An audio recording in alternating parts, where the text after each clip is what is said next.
Palang Merah Indonesia Kota Palembang mengatakan bahwa golongan darah AB masih tergolong langka serta sulit didapatkan. Golongan darah AB masih terbilang langka serta sulit didapatkan, namun dengan adanya kegiatan donor darah, hal tersebut cukup membantu untuk kebutuhan stok darah. Per hari PMI Kota Palembang mendapatkan sekitar 300-500 kantong darah dari pendonor. Jumlah ini mengalami peningkatan pada saat hari Sabtu dan Minggu.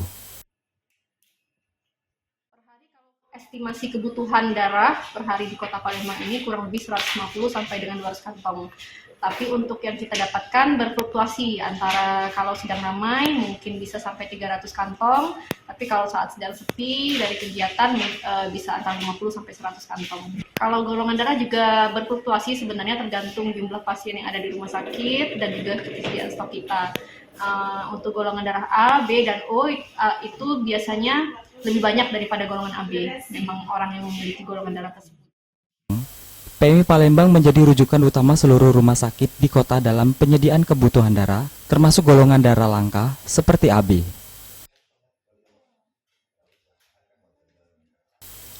Tim Liputan, Sriwijaya TV.